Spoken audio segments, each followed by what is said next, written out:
পঞ্চায়তৰ পৰা পাৰ্লিয়ামেণ্টলৈকে আমি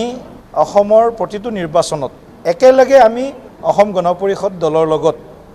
মিত্ৰতা পাশত থাকি ইয়াৰ পূৰ্বেও নিৰ্বাচন খেলিছোঁ 2001ৰ পৰাই যদি আমি ধৰোঁ মোটামুটিভাৱে আমি একৰ পৰাই আমাৰ মিত্ৰতা অসম গণ পৰিষদ দলৰ লগত আছে আৰু এই মিত্ৰতাটোক আমি আগলৈ লৈ যাব বিচাৰিছোঁ কেৱল মাত্ৰ নেতৃত্বৰ মাজত মিত্ৰতা নহয় তৃণমূল পৰ্যায়ত অগপ বিজেপি দলৰ কাৰ্যকৰ্তাসকলৰ মাজত এটা সমন্বয় এটা সুসম্পৰ্ক আত্মীয়তা গঢ়ি তুলি যাতে আগন্তুক দিনত আমি একেলগে আমি প্ৰতিটো নিৰ্বাচনত আমি অৱতীৰ্ণ হ'ব পাৰোঁ তাৰ কাৰণেই আমাৰ সংকল্প আছে তাক আজি আমি পুনৰ দোহাৰিছোঁ তাৰ লগে লগে আমি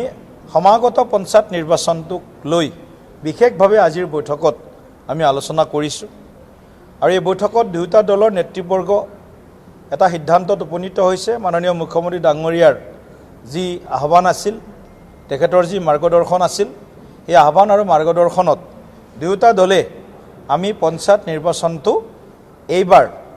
একেলগে খেলাৰ সিদ্ধান্ত গ্ৰহণ কৰিছোঁ যদিও এই পঞ্চায়ত নিৰ্বাচনটো আমি সকলোৱে জানো যে একেবাৰে তৃণমূল পৰ্যায়ৰ এটা নিৰ্বাচন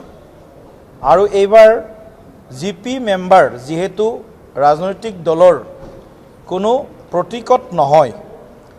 গ্ৰাম পঞ্চায়তৰ সদস্যজন গতিকে আমি আশা কৰিছোঁ বা আমি আলোচনা কৰিছোঁ যে আমি যিমান পাৰোঁ সিমান আমি দুইটা দলৰ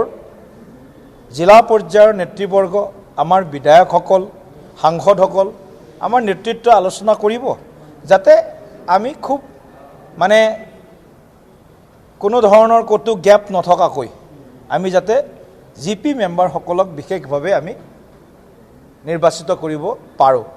তাৰ পিছতে এপি মেম্বাৰ আঞ্চলিক পঞ্চায়তৰ সদস্য এপি মেম্বাৰৰ ক্ষেত্ৰতো আমি এইটোৱে সিদ্ধান্ত লৈছোঁ যথাসম্ভৱ আমি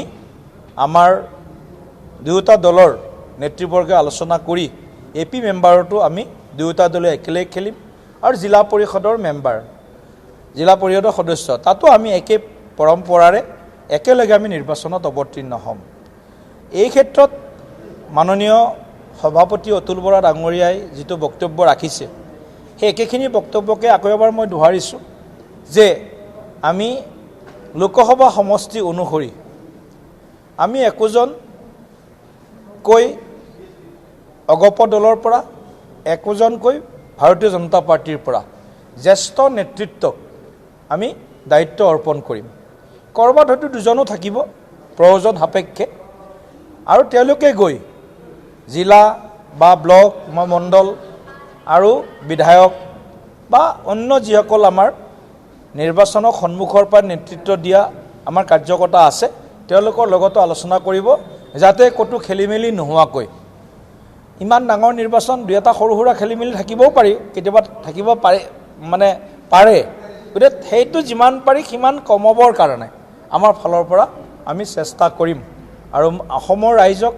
এইটোৱে ক'ব বিচাৰোঁ আজি যে অগপ বিজেপি দুইটা দলৰ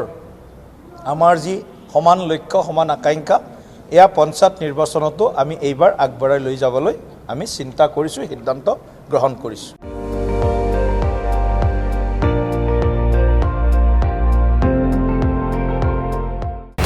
আপুনি চাই আছে ND24 সৰ্বশ্ৰেষ্ঠ নহয় সৰ্বোত্তমৰ দৌৰত